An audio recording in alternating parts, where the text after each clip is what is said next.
Meeting है एक formal तरीके से इसी प्रकार से कि पीसी के माध्यम से वो लगातार होती है, जिससे जो प्रमुख विषय हैं और मुद्दे हैं शहर के, वो कुछ आदान प्रदान भी होता रहे, और जो आप प्रशासन से किसी प्रकार की जानकारी, किसी प्रकार की अपडेट या और कोई किसी प्रकार की आप असिस्टेंस चाहते हैं, वो हम आपको समय पे उपलब्ध कराते रहें। तो अगर आपके कुछ किसी प्रकार का कोई सवाल है, कुछ जानना चाहते हैं आप, तो आप बात कर सकते हैं, और फिर उसके बाद जैसा जो मुझे अगर कुछ बताना होगा तो फिर मैं उसके बाद वो भी बता दूंगा। सबसे पहले यहाँ डीसी थे जो अमित खत्री जी, जी वो मासिक प्रेस वार्ता करते थे। जी वो बताते भी थे इस महीने हमने ये किया है और अगले महीने ये करेंगे। और अगली प्रेस कॉन्फ्रेंस में वो ये बताते थे हमने इतने परसेंट कर लिया, इतने परसेंट नहीं कर पाए हम्म और इन कारणों से नहीं कर पाए। हम्म और वो मंथली ही करते थे, लेकिन हम्म आपके समय में ये व्यवस्था नहीं होती। देखो, ये अब मेरे समय में नहीं हुई, मेरे से पहले एक डीसी तो उनके समय में नहीं हुई, उनसे पहले एक डीसी तो उनके समय में नहीं हुई। तो मेरा देखिए आपसे आग्रह है कि किसी एक डीसी को दूसरे डीसी से कंपेयर ना करें आप। दूसरा, मैंने आपको पहले ही बता दिया कि हमारी आज के बाद ये कोशिश रहेगी कि हम इसी प्रकार से मंथली मिलें, हर महीने मिलें, और इसी प्रकार से जो शहर के, समाज के और बाकी प्रशासन से संबंधित कोई मुद्दे हैं, उन पे हम ज़रूर चर्चा करेंगे। तो मेरा विषय यही था, सबसे पहले ही मैंने वार्ता अपनी इस बात से चालू करी है कि हम ये आने वाले समय में करते रहेंगे। और वो फॉर्मेट किस तरीके का, वो इसी प्रकार का रहेगा कि जो हमने किया है, वो हम आपको बताएँगे, जो करने वाले वो भी बताएँगे, और उससे संबंधित आपके कोई सवाल है, उनका भी जवाब। सर, 2 विषय मैं रखना चाहूँगा आपके इस शहर को लेकर। एक तो सरकार की भी गाइडलाइन है, बोर्ड से भी डायरेक्शन हुआ था कि जो एकेडमीज़ हैं, हुँ, शिक्षण संस्थान है जो स्कूलों के अलावा, हुँ, वहाँ पे तमाम प्रकार की सुविधाएँ, शिक्षा की व्यवस्थाएँ नहीं है, लेकिन वो 10 की 10 चली गई। और दूसरा सर मेरा सवाल ये है कि जिन शहर के चारों ओर लार्ज स्केल पे कंस्ट्रक्शन शुरू हो रहे हैं, हुँ। तो उनको लेके क्या सीएलयूज़ हुई हैं दोनों या वो जी, अवैध? मैं दोनों ही चीज़ों का जवाब देता हूँ आपको। पहली बात तो ये कि सरकार ने भी पीछे ही एक कोचिंग सेंटर्स के रजिस्ट्रेशन के लिए एक पॉलिसी निर्धारित की है, जिसमें डीसी की अध्यक्षता में कमेटी बनाई गई है। तो उसमें हमें एक पूरी प्रोसेस है, एसओपी दिए हुए हैं, जिसके तहत हमने जितने भी कोचिंग सेंटर्स हैं, जो आपको दिखता होगा इनफॉर्मल तरीके से, मेरे पास पीछे भी शिकायतें आती रहीं कि इनफॉर्मल तरीके से कोचिंग सेंटर चल रहे हैं, उसमें सुविधाओं का अभाव है। लेकिन एक मैकेनिज़्म, कंक्रीट मैकेनिज़्म ना होने के कारण हम उन पे किसी प्रकार की ज़्यादा कार्रवाई सुनिश्चित नहीं कर पाते थे, सिर्फ़ लॉ एंड ऑर्डर के पर्सपेक्टिव से ही देख पाते थे। लेकिन अब चूँकि सरकार ने एक पॉलिसी का निर्धारण कर दिया है और उसकी कमेटी गठित कर दी गई है, उसकी कमेटी की मीटिंग जल्दी ही करेंगे। उस कमेटी को एक्टिवेट करके हम सभी न्यूज़पेपर के माध्यम से, आप सभी के माध्यम से, आम जन को भी, या कोचिंग सेंटर्स के जो मालिक हैं, हम उनको मौका देंगे जी, आप ये कागज़ पूरे करके, अपने डॉक्यूमेंट्स पूरे करके आप रजिस्ट्रेशन करा सकते हैं। और रजिस्ट्रेशन के बाद वो भी बाध्य होंगे और हम भी बाध्य होंगे उन जो मानक होंगे रजिस्ट्रेशन के, उनको फ़ॉलो करने के। तो इस पे कंट्रोल उन पे करना और ये सुनिश्चित करना कि किसी प्रकार का वहाँ पे किसी से जालसाज़ी ना हो, धोखेबाज़ी ना हो, या फिर किसी और सुविधाओं का अभाव के चलते किसी बच्चे का भविष्य हो, किसी का फ़िज़िकल नुकसान हो, इस प्रकार की कोई घटना घटित ना हो, जिससे ऑब्वियसली एक समाज में भी गलत मैसेज जाता है। तो वो हम जल्दी ही सुनिश्चित कर लेंगे। मेरा मानना है, जब हम आपसे नेक्स्ट टाइम मिलेंगे तो मैं इस बारे में आपको ये अपडेट दे पाऊँगा जी, इतने कोचिंग सेंटर रजिस्टर हो गए और हमने उन चीज़ों को इनके लिए बाध्य कर दिया है। दूसरी चीज़, जहाँ तक आपने ये कहा कि इस बारे में, देखिए मैं आप सभी के संज्ञान में ये भी लाना चाहूँगा कि प्रशासन इसमें बहुत ज़्यादा सीरियस है, जो जितनी भी अवैध कंस्ट्रक्शन हो रही है। मैं आपको कुछ नाम भी लेना चाहूँगा जिनके लिए मैं पर्सनली भी ये मानता हूँ कि जी इसको हटाना चाहिए, और ये एक हमारे लिए बहुत ही बड़ा लॉ एंड ऑर्डर का इश्यू भी है, समाज के लिए भी इश्यू है। Bus stand, new bus stand से लेकर सफीदो रोड तक, और फिर सफीदो रोड के दोनों साइड, अगर आप अब यहाँ सफीदो रोड पे उतर के आप अगर टुवर्ड्स आप पीलूखेड़ा जाते हो, तो आपको दोनों साइड दिखता है अवैध कंस्ट्रक्शन है। इसमें 2 कारण रहे कि जिसके चलते हम बहुत ज़्यादा इसमें कार्रवाई नहीं कर पाए। पीछे अभी जो करंट डीटीपी हमें मिले थे, वो किसी कारणवश वो 2 महीने छुट्टी चले गए अर्न्ड लीव लेके। उनसे पहले जो एक डीटीपी थे, उन्होंने कभी भी ख़ास इस जींद की और कभी विषय पे इस पे ध्यान नहीं दिया कि जी क्या कार्रवाई करनी चाहिए। उनके पास 4 जिलों का चार्ज था और वो हमेशा उन्होंने कहा जी मैं आने में अक्षम हूँ, मैं नहीं आ सकती हूँ। तो ये दोनों ही मुद्दे माननीय डिप्टी स्पीकर साहब के सम्मुख भी रखे गए थे, और उन्होंने एक ऑफ़िशियली उनको एक चिट्ठी भी जारी की थी, डिस्प्लेज़र भी दिया था। प्रशासन की ओर से भी उन्हें डिस्प्लेज़र दिया गया था, और यही सारी चीज़ें जो डायरेक्टर महोदय के सम्मुख जो है ये रखी गई थी। और पीछे क्योंकि ग्रैब 4 भी लगा हुआ था, ग्रैब 4 में आप सभी जानते हैं कि वो प्रदूषण के चलते उसमें किसी प्रकार की कंस्ट्रक्शन डिमोलिशन हम नहीं कर सकते। अब वो दोनों चीज़ें हट गई हैं। मेरी कल भी माननीय डायरेक्टर महोदय से बात हुई है। पानीपत के जो हमारे डीटीपी हैं, उनको एडिशनल चार्ज दे दिया गया है, और ये आप सभी के माध्यम से भी मैं कहना चाहूँगा, इसमें किसी प्रकार की कोई गुंजाइश नहीं है। किसी प्रकार की कोई छूट नहीं है, किसी प्रकार का किसी के साथ कोई वो नहीं है, पक्षपात नहीं है। जितनी भी अनाधिकृत अनऑथराइज्ड कंस्ट्रक्शन है, जो ग्रैब 4 का और डीटीपी ना होने का फ़ायदा उठा के लोगों ने कर लिए, सभी को समतल कर दिया जाएगा। क्योंकि जहाँ तक मेरी जानकारी है, किसी के पास कोई एनओसी नहीं है, किसी के पास कोई परमिशन नहीं है, किसी के पास कोई सीएलयू नहीं है। ये सिर्फ़ अवैध कंस्ट्रक्शन है जो एग्रीकल्चर लैंड पे, खेती योग्य भूमि पे अवैध तरीके से कॉलोनी काटी गई है। इस बारे में प्रशासन पूर्णतः सीरियस है। कार्रवाई ये इसलिए नहीं हो पाई क्योंकि सक्षम अधिकारी जो है, वही ज़िले में हमारे पास हमारे डिस्पोज़ल पे मौजूद नहीं था। लेकिन अब क्योंकि चार्ज दे दिया गया है, तो उसमें मुझे लगता है अगले जैसे ही वो मुझे मेरा मानना है 1 या 2 दिन में वो जॉइन करेंगे, पानीपत के जो डीटीपी हैं, उनके जॉइन करते ही नोटिस दिलवाया जाएगा। तो नोटिस की जो अवधि होती है, हफ्ते या 10 दिन की जो भी होती है, उसके बाद आपको वही मेरा यही कहना है कि जी अगली प्रेस कॉन्फ्रेंस से पहले आपको इसमें अच्छी कार्रवाई देखने को मिल जाएगी। साहब जी मेरा एक सवाल है जी। कि नगर परिषद के में को जो है ना पार्क बहुत दे दिए जाते हैं और जो ठेकेदार है मैंने अभी भी एक पार्क है हमारा अटल पार्क जो है सरकार की बहुत बड़ी योजना है अभी उसका मैंने वीडियो भी काफी चलाया मैंने वहां पे मतलब कम से कम भी 5 मौत हुए के कह सकते हैं छोटी छोटी बच्चियों ने आपके नाम संदेश भेजा है वीडियो के अंदर उसमें कोई किसी तरह कोई सुविधा नहीं है 80,000 रुपए महीना जो है नगर परिषद ठेकेदार को पे कर रही है तो ये बहुत बड़ी एक समस्या है उस पे आप थोड़ा संज्ञान में मेरा ये मैं आपको बताना चाहूँगा कि इसमें ये मुद्दा जो है वो पीछे माननीय डिप्टी स्पीकर महोदय के एक साथ मीटिंग में भी ये मुद्दा सामने आया था और उसमें निर्णय यही हुआ था कि जितनी भी संस्थाओं को हमने इस प्रकार के पार्क दे रखे हैं, उनका एक रिव्यू कर लिया जाए।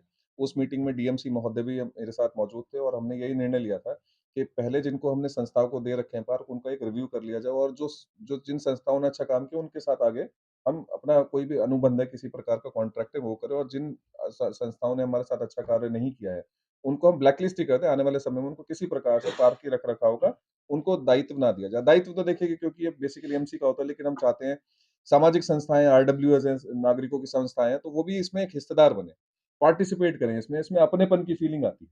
तो वो आपकी बात जायज़ है, लेकिन उसमें हम चर्चा कर चुके हैं और इसमें ज़रूर कार्रवाई मैं करेंगे। ये कहना चाहती हूँ साहब जी कि एक बार आप अपने लेवल पे जी। तुरंत प्रभाव से उसकी आप एक बार जांच करवा लें नहीं तो वहाँ बहुत बड़ा हादसा हो सकता आप है अटल पार्क की बात कर रहे हैं? अटल पार्क जी। की साहब जी 5 कुएं हैं बिल्कुल बच्चे 12-13 बच्चे वहाँ गिर चुके हैं उसके बाद वहाँ पे वायर खुली पड़ी है हुँ, खाली एक झाड़ू लगा देने से संस्था ओके। का काम पूरा नहीं होता मैं पीछे गया था लेकिन मेरे संज्ञान में नहीं आया। मुझे अब नहीं मैं थोड़ा आपको समय तो हो वीडियो गया। अभी भी ठीक मैंने है, नहीं बनाया आपकी अभी बात 10 मानता दिन हूँ, पहले कोई बनाया दिक्कत भी नहीं। नहीं है सर, सबसे बड़े हैं एक अच्छा हमारी शौचालय भी नहीं है छोटी छोटी बच्ची नहीं बुजुर्ग शौचालय है लेकिन वो ताला लगा हुआ है सर इतना बड़ा शौचालय हैं।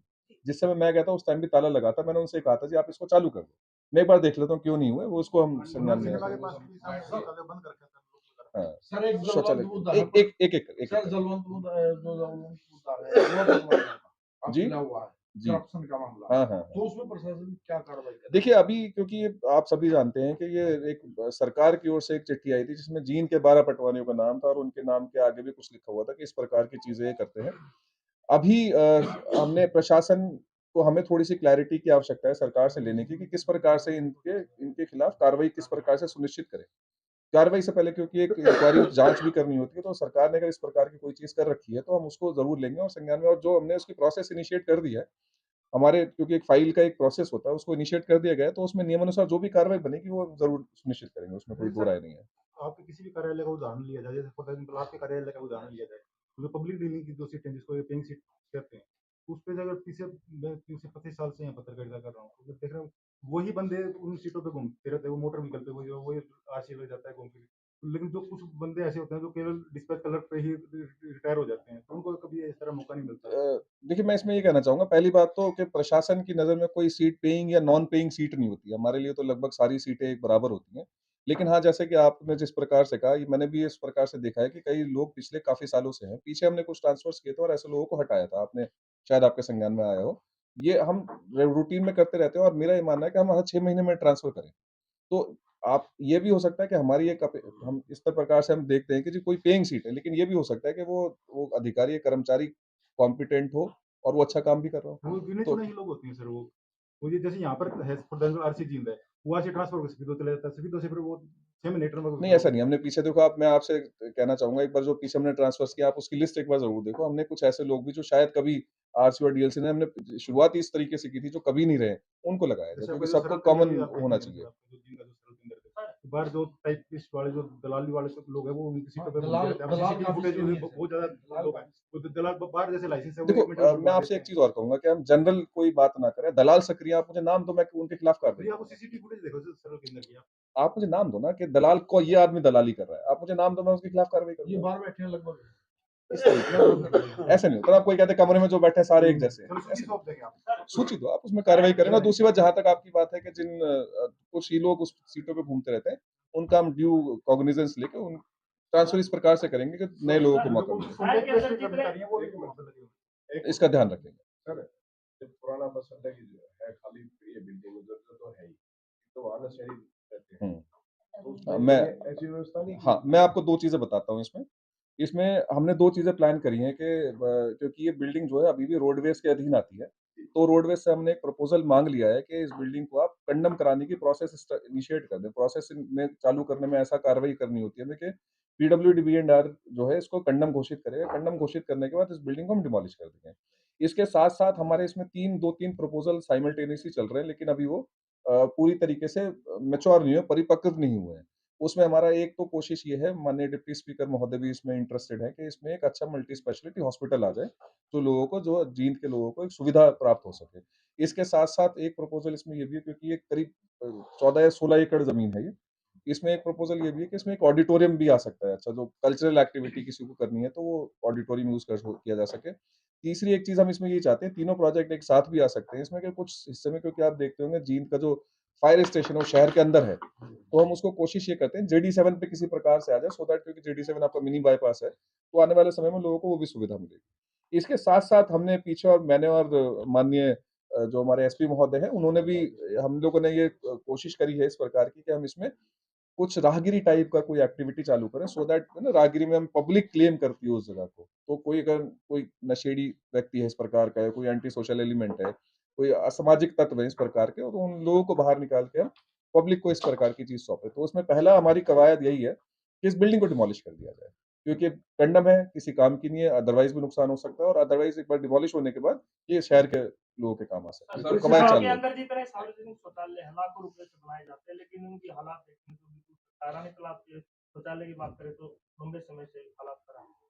इसका एक असेसमेंट हम करें। देखिए, पीछे भी ना अभी सरकार ने, माननीय मुख्यमंत्री महोदय के साथ भी जो सभी डीसीएस की, उपायुक्तों की मीटिंग हुई थी, उसमें भी ये बात आई थी। और उसमें हमने खासकर इस बारे में ध्यान देना है कि एक तो वो टॉयलेट चालू हों, और वो खासकर महिलाओं के लिए और पुरुषों के लिए अलग-अलग हों, और दोनों सफाई होती रहे और सुचारू रूप से चालू हो। तो इसकी एक, मैं थोड़ा जवाब दे दूँ। तो इसकी हमने एक कवायद चालू कर दी है। डीएमसी साहब के साथ मेरी मीटिंग हो चुकी है। हम सभी इस प्रकार के टॉयलेट आइडेंटिफ़ाई करके और सभी को चालू कर रहे हैं। कुछ सैनिटेशन स्टाफ की कुछ कमी का वो ज़िक्र कर रहे थे, लेकिन हम पूरा सुनिश्चित करेंगे कि सुचारू रूप से चलेगा। सर, जींद में मेडिकल कॉलेज पिछले 10 साल से बन रहा है, वो कब तक चालू होनी चाहिए? देखिए, जितना उत्सुक आप हैं, उतना ही उत्सुक मैं भी हूँ। उसमें एक छोटी-छोटी कोई टेक्निकल हिच होते हैं, क्योंकि आप जानते हैं कि ये department medical education and research बना रहा है उसको, और ये पीडब्ल्यूडी की एक विंग है हमारी, एचएसआरडीसी, वो इसको कार्यान्वयन कर रही है। इसमें पीछे एक छोटी-सी समस्या थी पानी से संबंधित, क्योंकि एचएसवीपी के जो भूमि है, वहाँ से इनका पानी का इंतज़ाम करना था। तो लगभग हमारा फाइनल स्टेज पे वो हो जाएगा, और उसके बाद जैसे ही ये रिक्रूटमेंट सरकार ने करनी है, जो भी डॉक्टर, नर्सें जो भी भर्ती होंगे, तो मेरा मानना है अगले 6 से 7 महीने में शायद हम ओपीडी तो ऑपरेशनल करने की स्थिति में आ जाएँगे। डीसी साहब है, जो डिप्टी स्पीकर सर के साथ आपने पार्किंग की साइट का एक विजिट किया था अभी आपने, लेकिन वो already sir C and D type waste के लिए निर्धारित जगह है, तो क्या आपने उसको रिप्लेस कर दिया नहीं, कहीं वो और? देखिए, ये मैं कहूँगा कि ये जानकारी ठीक नहीं है। वो सीएनडी वेस्ट के लिए निर्धारित जगह नहीं है। अभी क्योंकि सीएनडी वेस्ट कोई भी एमसी, कोई भी कॉर्पोरेशन, कोई भी नगर पालिका, कोई भी परिषद बिना एनजीटी की परमिशन के किसी भी जगह को, किसी भी भूमि को सीएनडी वेस्ट के लिए निर्धारित नहीं कर सकते। एक्चुअली चीफ सेक्रेटरी सर की मीटिंग में डीसी साहब आपसे पहले जो थे, उन्होंने ये रिपोर्ट सबमिट करी है, इसलिए मैं आपसे क्या रिपोर्ट सबमिट करी है? कि सी एंड डी टाइप की जो वेस्ट के लिए ये साइट निर्धारित की हुई है सर। नहीं, जहाँ तक मेरी जानकारी, मैं आपको बताता हूँ, जींद डिस्ट्रिक्ट में सीएनडी वेस्ट के लिए अभी कोई भी डंप करने के लिए निर्धारित कोई जगह नहीं है। क्योंकि उद्देश्य सिर्फ सीएनडी वेस्ट को डंप करने का नहीं होता, या सॉलिड वेस्ट को डंप करने का नहीं होता, उसको प्रोसेस करने का होता है, उसको रिसाइकिल करने का होता है।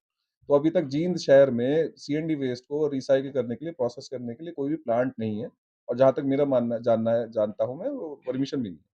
तो अभी ये क्योंकि पीछे हमने विजिट भी किया था, ये जो सीएनडी वेस्ट जो आपको दिख रहा है, ये रोड का वेस्ट है, जो पीडब्ल्यूडी ने रोड बनाते समय पुरानी रोड को उखाड़ के यहाँ डाला है। और आपसे बात करने से आने से पहले मैं उन्हीं से फ़ोन पे सीएम साहब से बात करके आया हूँ। 1 हफ्ते का उन्होंने समय माँगा है कि उस पूरे वेस्ट को ये हटा के प्रोसेस करने के लिए, क्योंकि जींद में कोई प्लांट नहीं है, तो शायद किसी और डिस्ट्रिक्ट में भेजेंगे। ये जगह खाली हो जाएगी और इसमें जो भी हम प्लान कराएँगे पार्किंग का या किसी और प्रकार से इसको यूज़ करने का, उसको हम कवायद चालू करेंगे। डीसी साहब, जो पब्लिक हेल्थ डिपार्टमेंट है, पब्लिक हेल्थ डिपार्टमेंट अपने सीवरेज की पाइप दबाए या पानी की सप्लाई की पाइप दबा के सड़कों उखाड़ दी जाती हैं, गलियां उखाड़ दी जाती हैं और यूं क्यों छोड़ दी जाती है। नया उदाहरण मैं आपको बता दूं, अभी वहाँ जो रोहतक रोड है बाईपास फ्लाईओवर के पास, अभी 6 महीने से सड़क जो उखाड़ी हुई है, लोगों को बड़ी परेशानी है। एक तो ये विषय कि आपने बना दिया तो तुरंत उसका महीना भी जो कम से कम समाधान रहे। इसमें दूसरा साथ ही मेरा एक सवाल है कि जुलाना को उपमंडला दर्जा दिए करीब 1.5 से 2 साल हो गया, एसडीएम बैठ गया, वहाँ मिनी सेक्रेटरी बनने का जो प्रोसेस है या सिविल जो है अस्पताल को बनाने का है, ये प्रक्रिया पाइपलाइन में है या कोई योजना है या नहीं है? मैं बता देता हूँ आपको। देखिए, इसमें पहला तो जो आपने सवाल जो रेज़ किया है, पब्लिक हेल्थ को एक स्टैंडिंग इंस्ट्रक्शंस हमने जिला प्रशासन की ओर से दे रखे हैं कि जो भी पाइपलाइन उन्होंने दबानी है, उसी एस्टीमेट में उन्होंने उस गली को या सड़क को जो भी तोड़ते हैं, उसको रिले करने का भी उन्होंने एस्टीमेट उसी में लेना है। क्योंकि कई बार ऐसा होता है, 2 विभाग आपस में से पीडब्ल्यूडी की सड़क है, पब्लिक हेल्थ पाइप डाल के कहते हैं जी पीडब्ल्यूडी बनाएगा। क्योंकि लेकिन आम जनता को परेशानी होती है, उसको मद्देनज़र रखते हुए हमने एक कवायद चालू कर दी है। कोई अगर एक जो आप केस बता रहे हैं, ये आप मुझे अलग से बता देना, मैं इसमें एक बार देख लेता हूँ, ऐसा होना नहीं चाहिए। बाईपास है तो अपना फ्लाईओवर आगे से। मैं समझ गया आपकी बात, मैं एक बार देख लेता हूँ। इसमें इस प्रकार से होना नहीं चाहिए। अगर है तो मैं पब्लिक हेल्थ को इंस्ट्रक्शंस दे दूँगा, इसको जल्दी से ही पूरा करें। इनका दूसरा सवाल भी है, दूसरे सवाल का जवाब दे देता हूँ। जुलाना सब डिवीज़न बन गया है, पीछे क्योंकि 2 इलेक्शंस बीच में रहे, तो उसमें इलेक्शंस के चलते हम बहुत ज़्यादा बाकी कुछ कार्रवाई में नहीं कर पाए।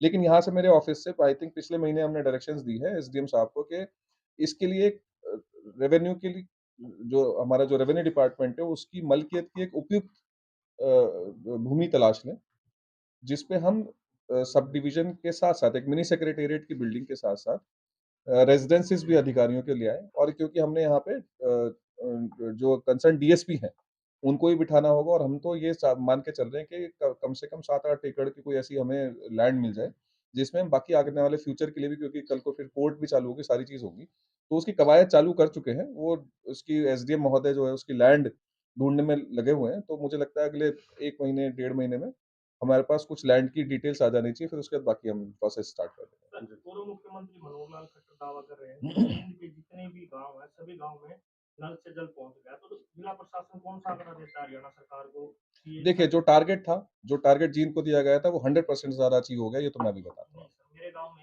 हर घर में नल से जल नहीं। वो मेरे देखिए, पड़ोसी जो गांव मैं में वही कह रहा हूँ, जो टारगेट दिया गया था, वो टारगेट हो गया है। कोई वन ऑफ कोई समस्या है तो देख लेंगे ये उसको। स्वास्थ्य शहरों में तो पहुंचा नहीं।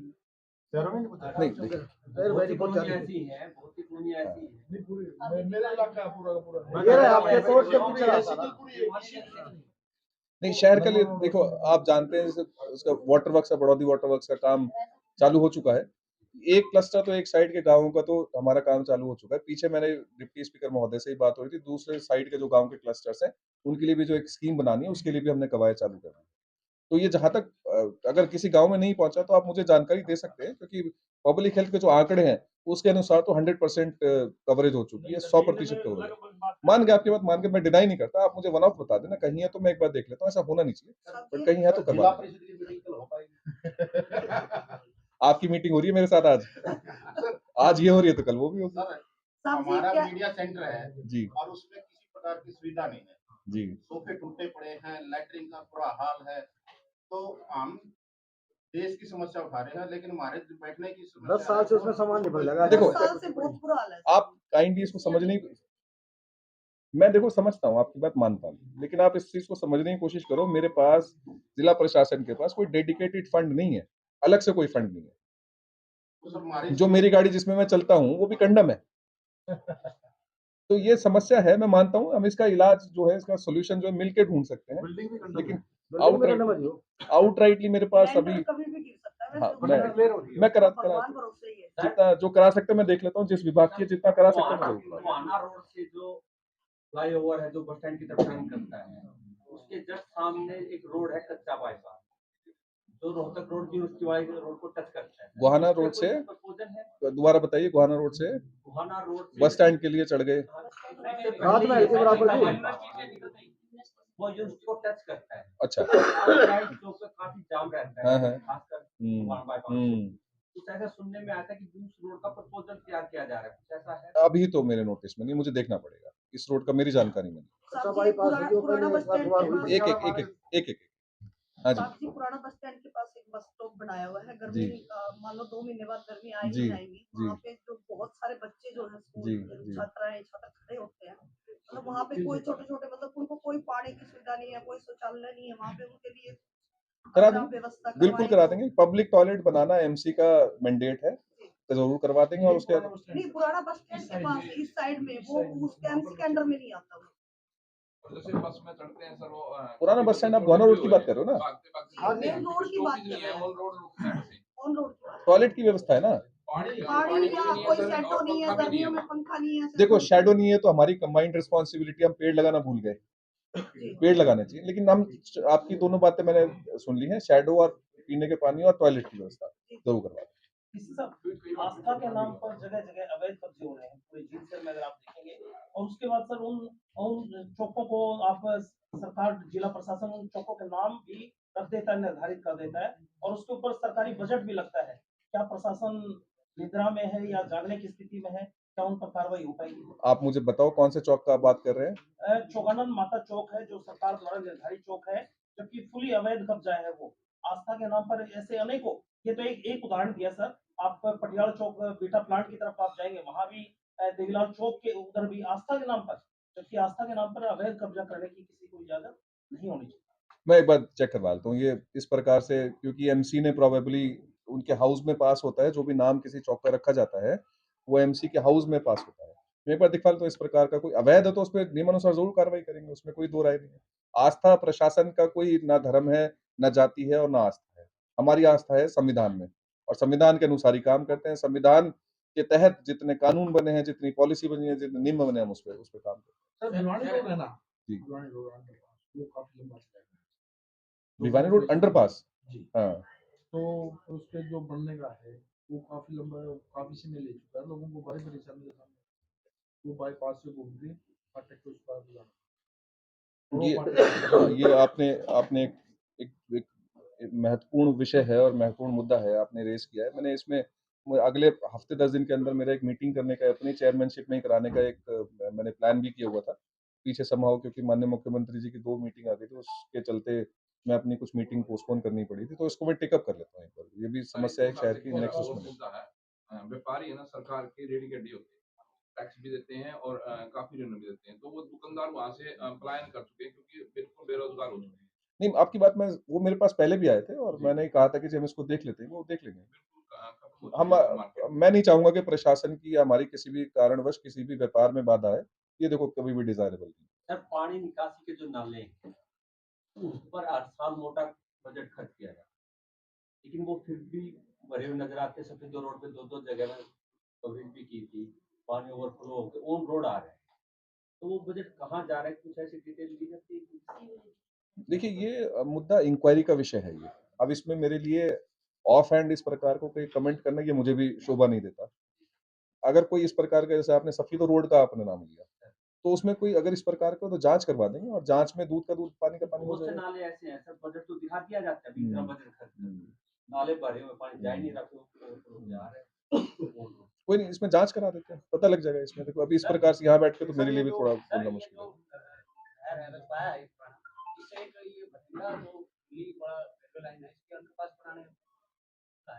जी, एज ऑफ नाउ अभी तो उस पे कोई खास एक्टिव नहीं हो पाया है, लेकिन उसको भी टेकअप करते हैं, आने वाले समय में उसको टेकअप करेंगे रेलवे से ना। सर एक इशू जुड़ाना तहसीलदार वाला आया था उसमें कोई है? देखिए उसमें ना बेसिकली बात इस प्रकार से है कि एक तहसीलदार, जो हमारे जैसे लिंक ऑफिसर होते हैं, हमारे जितने भी जिले के स्तर के अधिकारी, उनके सभी के लिंक अफसर होते हैं।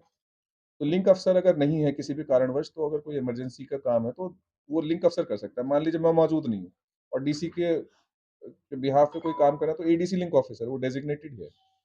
तो उन्होंने जो मेरे संज्ञान में आया कि जींद में, क्योंकि मनोज अलावत जी जो थे उन्होंने रिजाइन कर दिया और वो यहाँ से चले गए थे, तो कार्य के प्रेशर को देखते हुए उन्होंने आके कुछ रजिस्ट्रियां की हैं, जिसकी मैंने रिपोर्ट भी ली है। ये मेरे संज्ञान में बात बाद में आई। तो मेरा ये कहना था कि जी अगर मैं अगर स्टेशन पे हूँ, डीसी है, तो आपको परमिशन लेनी चाहिए। तो उसमें मैंने उनको शो कॉज नोटिस दिया हुआ है, उनका जवाब भी आ गया है। उसको हम एनालाइज़ कर रहे हैं, उसमें किसी प्रकार की अगर उल्लंघना है, अवहेलना है नियमों की या कोई अगर रजिस्ट्री भी गलत हुई है, तो उसमें ज़रूर नियमानुसार कार्रवाई करेंगे। एक लेबर डिपार्टमेंट में सर एएलसी बहुत एक कम पीछे एक बार सबको मौका मिल जाए। जुड़ा हुआ मामला है। जी, जो नहीं हमारी मानेंगे। तहसील में पटवारियां बैठते हैं, उनमें एक लिस्ट लगाई जाती है, वह किसी ने नक्शा बनवाना है या वो कहीं भी नजर नहीं आ रही। ये वो आपने बड़ा ठीक कहा, लफड़ा हो रहा है वहाँ। मैं इसको करवा देता हूँ। इसको हम सभी तहसीलों में मैंडेटरी कर देते हैं, सभी तहसीलों में लगवा और दूसरा मेरा एक ये है सर, जो ग्रामीण स्तर पर जो तालाब की भूमि है, फिरनी है, उस पर अवैध कब्जे हर रोज होते जा रहे देखिए, हैं। देखिए, मैं आपको ये बताना चाहूँगा कि पीछे एक मुझे गाँव का नाम मैं भूल रहा हूँ। नहीं, कंडेला नहीं, एक मैं नाम बोल रहा हूँ। वो पीछे एक मुद्दा हमारे सामने आया था जिसमें एक धर्मशाला बना दी गई करसोला। तो करसोला में हमने एक्शन लिया है, सरपंच को सस्पेंड किया है, उस समय के जो जेई थे उनके खिलाफ लिख के भेज दिया है और जो ग्राम सचिव था उसके खिलाफ लिख के भेजा है। प्रशासन तो हमेशा ही कार्रवाई करता है, लेकिन मौके पे अगर इस प्रकार से इस समय कोई गाँव में कोई चीज़ हो रही है और गाँव वालों की सहमति से हो रही है, प्रशासन की नज़र में नहीं आ रही, उसमें हो सकता है कार्रवाई डिले हो जाए। लेकिन कार्रवाई जहाँ हमारे नोटिस में आती है, जहाँ भी होता है, ये सुप्रीम कोर्ट की गाइडलाइन है, सुप्रीम कोर्ट का आदेश है।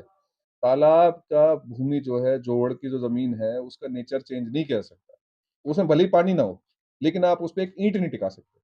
तो जो अगर हमारे नोटिस में आता है, तो हम ज़रूर कार्रवाई करते हैं। तालाब की भूमि में सर शमशान बनाए जा रहे हैं, जहाँ शमशान की भूमि है उसको निकलवा कर मतलब मैं आपसे देखिए यही कहना चाहूँगा, वन ऑफ केस ये कोई जोड़ा गांव की विशेष बात है। कोई नहीं, आप बता दो, हम उस पे कार्रवाई करेंगे, जो कार्रवाई जोड़ा बनेगी गांव वो में करेंगे। सर तीर्थ की भूमि है, उस पर काफी लोगों ने कब्जा किया हुआ है, ट्रेनिंग कब्जा हुई है, जहाँ क्या नाम शमशान बनने चाहिए वहाँ तो लोग कब्जा किए हुए हैं। बिल्कुल कार्रवाई करेंगे। सब्जी कब्जे से मुझे भी एक बात याद आई कि हाउसिंग बोर्ड कॉलोनी के अंदर सरकारी कॉलोनी है और वहाँ पे मतलब 2-3 लोगों ने बकायदा अच्छे से कब्जा किया, उसका कोई समाधान हो सकता है? हाँ, बिल्कुल समाधान हो सकते हैं। कब्जे का मतलब ही अवैध कब्जा है। जी, तो अवैध कब्जे का मतलब होता है कानूनी कार्रवाई, वो मैंने बिल्कुल 3 करेंगे। बार उसकी एप्लीकेशन नगर परिषद दे चुकी हूँ, लेकिन आज तक कोई आप मुझे दे कार्रवाई देना, मैं करवा दूंगा। ठीक है। अवैध कब्जे की बात कर रहे हैं, अवैध कब्जे में जो कार्रवाई है वो डिले होती है, 3-3, 4-4, 5-5 साल लग जाते हैं। नहीं, ऐसा कोई देखिए मेरे नोटिस में मैंने तो नहीं केस है। कर रखा सर, बड़ी में कब्जा कर रखा है, मैं केस करने वाला हूँ, पंचायत की तरफ से केस डाल रखा 3 साल से। देखिए पंचायत केस का तो देखो, अब आप किसी जज साहब से जाके ये कहोगे जी आपने 5 साल क्यों ले लिए? मैं जज साहब से कैसे एसडीएम कहूँगा कोर्ट जी? में चल रहा है। किसी भी कोर्ट में चल रहा है, एसडीएम एग्जीक्यूटिव मजिस्ट्रेट की हैसियत से बैठा है ना वहाँ पे। कोर्ट की कार्रवाई कोर्ट के अनुसार होती है। बाकी हम इस प्रकार के डायरेक्शंस, क्योंकि सरकार की ओर से भी डायरेक्शंस होते हैं टाइम बाउंड मैनर में करो। लेकिन समहाउ कभी जो एसडीएम है वो, जैसे मैं डीसी होने के नाते 2 दिन कोर्ट लेता हूँ। लेकिन अगर कोई विषय इंपॉर्टेंट आ जाए तो मैं कोर्ट नहीं ले पाता, तो कई बार वो मुद्दे खींचते रहते हैं। लेकिन अगर इस प्रकार से हो गई 4-5 साल से, तो हम स्पेशल हिदायत जारी कर देंगे। लेकिन एसडीएम साहब की उनकी कोर्ट में इंटरफेयर करना तो देखो ना आपको शोभा देता है ना मुझे शोभा देता है। लेकिन हम समयबद्ध तरीके से कराएंगे। ई ऑफिस का एक प्लान बना था, वो काफी रैपिडली काम होने जी, तो जी, जी। उसमें प्रशासन ने कुछ implement किया? हाँ, मैं बताता हूँ, देखिए ई ऑफिस में, क्योंकि पीछे काफ़ी समय से इंक्लूडिंग मेरे टेन्योर में भी ई ऑफिस में ज़्यादा काम हम नहीं कर पाए। ई ऑफिस का बेसिक उद्देश्य है कि जितनी भी फाइलें आपकी आती हैं वो ऑनलाइन आएँगी और ऑनलाइन ही आपको उनको निपटान करना है। पीछे माननीय मुख्यमंत्री जी ने भी ये डायरेक्शन दिया है कि ई ऑफिस में काम चालू कर दिया जाए। हमने सभी ने ई ऑफिस चालू कर दिया है, सभी जितने भी हमारे अधिकारी हैं सभी ऑन बोर्ड हो गए हैं और फाइलें जो है मेरे पास ऑनलाइन उसमें डिजिटल फॉर्मेट में आनी चालू होगी। तो आने वाले समय में मेरा उद्देश्य है कि जी 100% हम 100% फाइल्स को ई ऑफिस पे प्रोसेस करें। आप कुछ कह रहे थे? सर पिछले कुछ घंटे पहले जींद में ईडी की रेड हुई। अच्छा, जींद विधानसभा चुनाव लड़ने वाले एक नेताजी की कंपनी बताई जा रही है, उसके बारे में आपको कुछ संज्ञान में नहीं, मैं समाधान शिविर में था, तो मुझे अभी तो जानकारी नहीं, मैं देख लेता हूँ। हाँ। एग्जैक्टली क्या सर, है एक कि अपना करोड़ों लोकल रोड रुपए एक की सेकंड, इन्वेस्टमेंट है लोगों जी? की काफी, हाँ, हाँ। जो चर्चा है, हाँ, हाँ। लोगों ने जमीनें बेच बेच के कंपनी में पैसा लगाया है और कंपनी के सभी वर्कर फरार हो चुके हैं ताले लगा के के बाद। तो ये मामला थोड़ा सा मैं पूछना चाहते हैं सर। अभी मेरे संज्ञान में नहीं है, टेक अप कर लेते हैं, जो हमारी ओर से जो कार्रवाई बनेगी ज़रूर करेंगे। दूसरा क्वेश्चन था सर, आपने शहर के अंदर फ्लाईओवर बने होते जी। हैं, लगभग फ्लाईओवर चौक पे हो सकते हैं, हुँ। चाहे जिंदा चौक हो, देवलाल चौक हो, किसी पे ब्रेकर नहीं है, चाहे पटियाला चौक। देखिए, इसमें ना और ये बहुत गंभीर विषय है। इसमें मैं बार-बार ये कहता आया हूँ कि हमें इस बात को समझना चाहिए कि किसी एक्सप्रेसवे का, किसी रोड का, किसी फ्लाईओवर का कार्य ट्रैफिक को बाधित करने का नहीं है, उसको सुचारू रूप से चलाने का है। जो इंडियन रोड कांग्रेस आईआरसी की गाइडलाइंस के मुताबिक किसी भी हाईवे पे, नेशनल हाईवे पे स्पीड ब्रेकर नहीं बनाया जा सकता। स्पीड कामिंग मेजर्स होते हैं। स्पीड कामिंग मेजर्स का मतलब स्पीड को कम करने के उपाय। तो वो अ, आपके कैटाइज़ भी हो सकती हैं, आपके साइनेजेस भी हो सकते हैं। उस प्रकार की जो भी समस्याएँ हम डिस्ट्रिक्ट रोड सेफ्टी कमेटी की मीटिंग होती है हमारे हर माह और हम यही मुद्दे टेक अप करते हैं।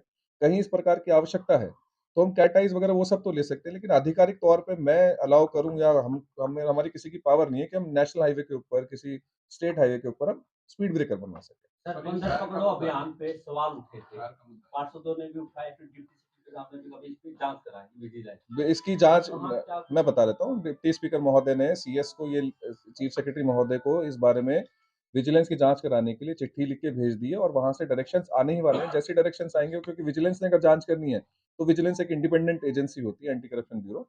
वो जो भी जाँच करेंगे, यहाँ जो भी रिकॉर्ड हमें देना होगा, हम ज़रूर प्रोवाइड कराएँगे। तो जिला प्रशासन खासकर आपकी ओर से कोई विशेष जाँच नहीं करवाई गई? चलो वो नहीं, क्योंकि देखिए ज़िला विजिलेंस जो है वो एक इंडिपेंडेंट एजेंसी है, वो ज़िला प्रशासन से अलग ही है, डिफरेंट है। तो अब क्योंकि ज़िला प्रशासन के द्वारा जाँच कराई जाए तो हो सकता है आप ही लोग कहें कि जी इसमें पार्टिशनशिप हो गई जी, इसमें इंडिपेंडेंट जाँच नहीं हुई।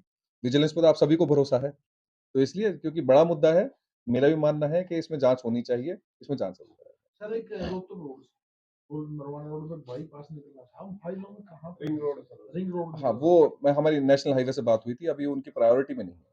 क्योंकि वो नेशनल हाईवे सीएम अनाउंसमेंट भी थी है, लेकिन क्योंकि वो नेशनल हाईवे ने टेक अप करा था, एनएच की प्रायोरिटी में नहीं है अभी। मेरी पीछे पीडी साहब से बात हुई थी, अभी इस पे कोई कार्रवाई नहीं है। लेकिन डिप्टी स्पीकर साहब का जो बयान आया था कि सड़क केंद्रीय सड़क परिवहन मंत्री ने जो है हाँ, बिल्कुल किया था, मैंने वीडियो भी देखी है कि माननीय गडकरी जी ने अनाउंस भी किया था कि बाईपास निकलेगा, लेकिन अभी एनएच की प्रायोरिटी में नहीं है।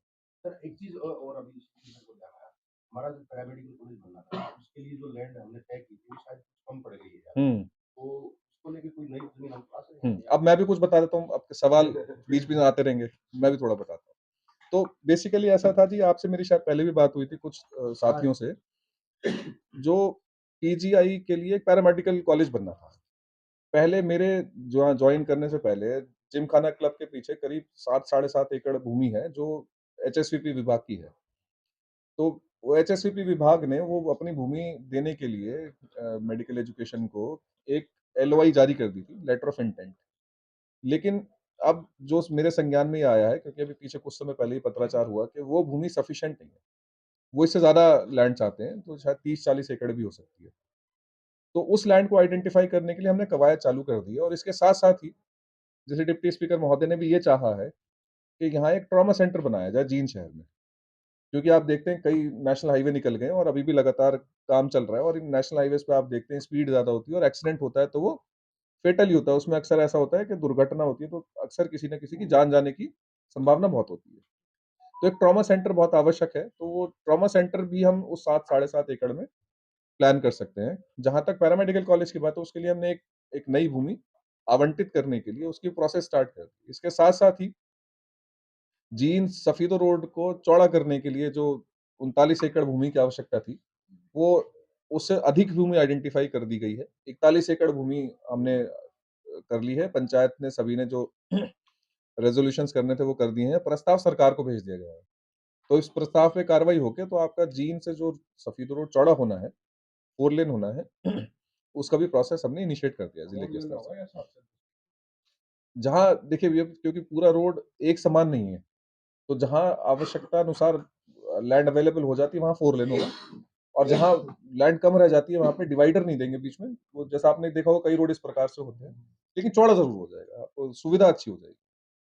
डीसी साहब, बिल्डिंगों में लिफ्ट लगी हुई है और कंपनियों ने रिकमेंड किया अधिकारियों को कि वहाँ लिफ्ट ऑपरेटर होना अति आवश्यक है। बहुत से अनेकों एग्जाम्पल ऐसे देखे हैं जब मंत्री तक लिफ्ट में फंस जाते हैं।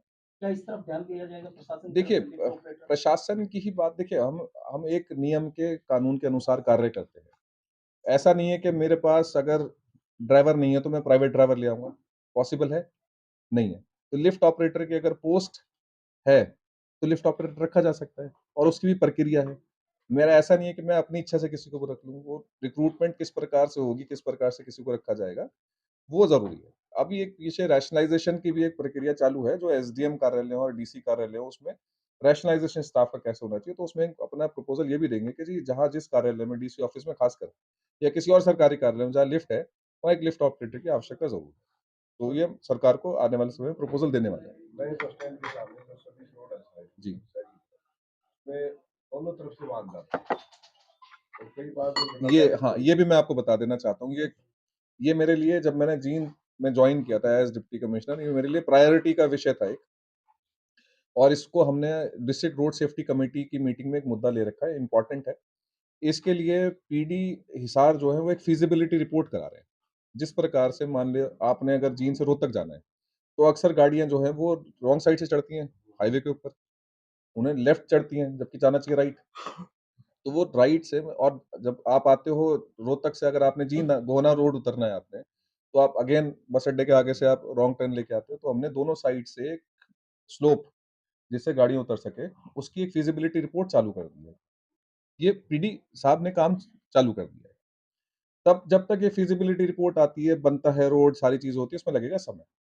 तो हमने एक चीज़ और कर ली है रोड सेफ्टी मीटिंग में डिसाइड के लिए, जैसे ही आप किसी हाईवे के ऊपर आप बस स्टैंड क्रॉस करते हो, हम एक वहाँ पे यू टर्न देने की प्लानिंग कर रहे हैं नियमानुसार। उस यू टर्न से बेनिफिट ये होगा कि जब आप रोहतक से आते हो और आपने गोवाना रोड उतरना है, तो आप सीधा जाके यू टर्न लेके नीचे आ जाओगे, फ्लाईओवर के नीचे से आप राइट टर्न लेके सीधे हाथ पे मुड़ के सीधे आ जाओगे। इसी प्रकार से आपने रोहतक जाना है, तो आप बस अड्डे के आगे से यू टर्न लेके सीधा रोहतक निकलो। तो ये कवायद हमारी चालू हो गई है, और इसमें मेरा मानना है अगले 1 महीने के अंदर-अंदर यू टर्न तो हम चालू कर देंगे। फिजिबिलिटी रिपोर्ट में तो क्योंकि थोड़ा समय लगेगा, तब तक हम ये नहीं कर सकते कि जी एक्सीडेंट हो जाए और किसी की जान जाए, ये डिज़ायरेबल नहीं है। तो ये हमने कवायद हमारी ये चालू हो चुकी है, सर एक इम्पोर्टेंट मुद्दा है। आप समाधान शिविर लगा रहे हैं, जब भी प्रेस नोट आते हैं उनमें खास बात होती है परिवार पहचान पत्र की समस्याएं बढ़ जा रही है। क्या लगता है वो समस्या बन चुका है परिवार पहचान पत्र? देखिए, लगना और ना लगना, ये सवाल किसी आप अगर पब्लिक रिप्रेजेंटेटिव से पूछे तो अच्छा है। एज़ डीसी होने के नाते तो देखिए मैं ये कहूँगा कि समस्या आ रही है, काफ़ी समस्या है, और कुछ समस्याएँ इस प्रकार की हैं जो ज़िला प्रशासन के स्तर की नहीं है। जैसे फैमिली में कोई किसी को, किसी मेंबर को, फॉर एग्ज़ाम्पल एक मैं आपको बताना ही चाहूँगा, एक थोड़ा दुर्भाग्यपूर्ण भी था ये, कि वो किसी एक हस्बैंड वाइफ हैं और किसी कारणवश फैमिली आईडी में दोनों साथ हैं और किसी कारणवश दोनों को अनमैरिड दिखाया हुआ है। ये पॉसिबल नहीं हो सकता। भई हस्बैंड वाइफ है, उनके बच्चे भी हैं, तो वो तो मैरिड ही हुए ना बाय डिफ़ॉल्ट, अनमैरिड दिखाया हुआ है। लेकिन ये क्योंकि उनको अब उनका जो मैरिटल स्टेटस चेंज करना अभी हमारे ज़िले के स्तर पे, हमारे अधिकार क्षेत्र में नहीं आता। तो चूँकि जैसे पीछे भी माननीय मुख्यमंत्री जी ने भी कई बार इस बात को कहा है कि जो कार्य ज़िले के स्तर से नहीं हो सकता, हम उसका एक प्रपोज़ल बना के सरकार के पास भेज दें, सीएस ऑफ़िस में, चीफ सेक्रेटरी ऑफ़िस। तो इस प्रकार की जो समस्या ज़िले के स्तर पे नहीं हल हो सकती परिवार पहचान पत्र से रिलेटेड, वो हम ऊपर भेजते हैं और उनका निवारण भी होता है। सर एक और मेजर समस्या जींद से है, प्रॉपर्टी आईडी। जब भी प्रॉपर्टी टैक्स नगर परिषद देती है, 80% शेयर सीएससी दुकानों में चला जाता है सीएससी के पास। तो नगर परिषद कहती है भी ये ऑब्जेक्शन आप सीएससी के पास जाए, गलती है यासी कंपनी की, पब्लिक लाइन में लग रही है। अब पिछले 2-3 सालों से क्यों नहीं सॉल्यूशन निकाल पा रहा प्रशासन? ऐसा नहीं है, देखिए सॉल्यूशन नहीं निकाल पा रहे, वो हो सकता है कि सॉल्यूशन निकालने की और सॉल्व करने की स्पीड जो है वो थोड़ी धीमी हो। ये पॉसिबिलिटी है। देखिए परिवार पहचान पत्र में भी मेरा ये मानना है, जिस दिन हमने पहला समाधान शिविर लगाया था, उस दिन मुझे लगता है कि शायद 100 से ज़्यादा कंप्लेंट्स आई थी। आज आप एवरेज आज की कंप्लेंट्स देखो आप। समस्या का निदान हुआ है, समाधान भी हुआ है, लोगों की परेशानी भी कम हुई है, समय लगता है। जहाँ तक प्रॉपर्टी आईडी की बात है, वो मैं मेरी जानकारी नहीं है याशी कंपनी ने सर्वे ठीक किया, गलत किया। लेकिन अब जितनी भी कंप्लेंट्स आती हैं, जितनी हमारे संज्ञान में आ गई, मेरे संज्ञान में या फिर एमसी के संज्ञान में, हम उनको नियमानुसार ठीक करें। और बाकी ये थोड़ा बड़े लेवल का विषय है, क्योंकि इसमें यूएलबी डिपार्टमेंट की ओर से भी हमें काफ़ी सारी हेल्प चाहिए होती है। तो जो हमारे स्तर से हो सकता है हम करते हैं, नहीं तो ऊपर भेजते हैं। और इस बारे में भी जितनी लगातार मीटिंग्स होती है, उसमें ये सारी बातें उठाते हैं। ये सिर्फ़ ऐसा नहीं है पोर्टल या फिर ये सारा सिस्टम एक ज़िले का नहीं है, पूरी स्टेट का है। तो इस प्रकार की समस्या पूरी स्टेट में ही है और ये सीएम साहब के संज्ञान में भी है। तो इस पे लगातार काम चल ही रहा है। प्रोसेस नई है, हम जैसे-जैसे टेक्नोलॉजी की ओर बढ़ रहे हैं, और टेक्नोलॉजी के अपने नुकसान भी हैं कुछ। उन नुकसानों को ध्यान में रखते हुए एक सही सिस्टम, सुदृढ़ सिस्टम एस्टेब्लिश करना। हमें अमेरिका बनना है, तो अमेरिका जैसा सिस्टम भी तो होना चाहिए। उन सिस्टम को ला ये जब अमेरिका ने शायद सिस्टम, ये आज से 50 साल, 100 साल, 150 साल पहले जब चालू किए होंगे, उनके सामने भी समस्याएँ आएँगी। हमारा उद्देश्य हम सभी का ये है कि जी इन सिस्टमों को सुदृढ़ बनाएँ। धीरे-धीरे सुदृढ़ बन भी रहा है। जैसे अब आपने देखा होगा इस प्रकार के साइबर क्राइम बहुत बढ़ गए। डिजिटल अरेस्ट कि इस प्रकार के आप केसेस देख रहे होंगे बहुत बढ़ गए। लेकिन अवेयरनेस अब धीरे-धीरे इतनी ज़्यादा बढ़ा दी है कि अब लोग बहुत अवेयर हो रहे हैं धीरे-धीरे। तो समस्याएँ हैं, समस्या के साथ-साथ उसका निदान भी होगा। पहले तो नहीं होते थे जब तक ये फ़ोन नहीं थे। तो जब टेक्नोलॉजी आएगी तो उसके साथ उसकी कुछ नेगेटिव एस्पेक्ट्स भी आएँगे। तो हमारा उद्देश्य सभी का मिलके ही होना चाहिए। प्रॉपर्टी आईडी है या फैमिली आईडी है, इसमें लगातार सुधार हो रहा है। लगातार सुधार हो रहा है। नंदीसाला को शिफ्ट करने की कोई योजना है? इस प्रकार से है देखिए कि ये हॉर्टिकल्चर विभाग की ज़मीन है लगभग 22 एकड़, रोड के दोनों साइड। तो इसमें डिप्टी स्पीकर महोदय ने भी चाहा है और एक भारत सरकार की स्कीम भी है। ये इसमें हम चाहते हैं कि जी एक आयुष का बॉटेनिकल गार्डन, नर्सरी कुछ इस प्रकार से शहरवासियों के लिए एक ऐसी सुविधा उपलब्ध हो क्योंकि बीच शहर में कोई पार्क नहीं है। पार्क जो होते हैं ग्रीनरी ये हमारे लंग्स होते हैं किसी शहर के। तो इसको कोशिश हमारी ये है कि जी इसको पूरे को डेवलप किया जाए और लगभग 12 एकड़ में नंदीशाला है। नंदीशाला का उद्देश्य है नंदियों के लिए एक अच्छा एनवायरनमेंट देना, खाने-पीने की व्यवस्था करना और उनके घूमने-फिरने के लिए इंतज़ाम करना। वो हम शहर के बाहर किसी पंचायत की भूमि में भी कर सकते हैं। ज़रूरी नहीं है कि शहर की भूमि इस्तेमाल की जाए। तो इसका प्रपोज़ल सर्टेनली है। इसको हमने टेक अप कर लिया है। नंदीसाला के शहर में काफी है, लूसी बाबू की आवारा पशु रोड पर बहुत हाँ, ज्यादा है। इसमें देखिए कुछ कमी तो आई है। आप मानते हो? बहुत ज़्यादा कमी है। बंदरों में भी कमी आएगी क्योंकि हमने वो तो जो देखिए जो इंक्वायरी का विषय है वो इंक्वायरी का विषय है। उसमें किसी ने अगर गलत किया तो नियमानुसार कार्रवाई होगी। लेकिन हम आने वाले समय ये नहीं कर सकते जब बंदरों पे या आवारा पशुओं पे कार्रवाई नहीं करेंगे। वो दोनों चीज़ चल रही हैं। सर कितनी कमी आई है? जो पशु आज भी आवारा फिर रहे हैं सड़कों पर। आप बताओ? उससे ज़्यादा हम हर रोड पे देखते हैं। रात को तो निकलना मुश्किल हो जाता है। 80% तक कमी आएगी। 80% तक कमी आएगी। सर आज भी हम कैथल रोड पे देखते हैं ना, रात को निकलते समय कैथल रोड पे नगूरा में जमा आंतक रहता है। देखो वो एमसी से बाहर की बात। ये देखो हमारा पशु तो हर सड़कों पे है सर, हर ग्राम में। नहीं देखो वो तो आपकी बात ठीक है, आवारा पशु तो सब जगह है, लेकिन एमसी तो अपने कार्य क्षेत्र में काम करेगा ना। और हमारे पास ये गौशाला और नंदीशाला जो भी है ना, हमारे कई सारे इश्यूज और भी होते हैं इनके साथ में। खाने-पीने की चारे की व्यवस्था आप किसी गौशाला में 3000 पशुओं की व्यवस्था हम कर सकते हैं। उसमें 4000 ठूस दोगे तो अब उनकी तो जीना दूभर हो जाएगा। इस पे भी कार्य हमारा चल रहा है और हमारा ये जो बीड़ के पास एक आपने देखा होगा ये श्री कृष्ण गौशाला है, उसको भी एक्सपैंड करने की और उसमें और पशु और जितने भी हमारे गऊ हैं, उनको भेजने की हमारी कवायद चालू है। लगभग मेरा मानना है जो जैसा आप सभी ने कहा 80% मैं कहता हूँ चलो फिर भी आप इसको 60% 70% कहो, कमी ज़रूर आई है। बंदरों में काफी वो है। बंदरों में बंदरों में रोष है।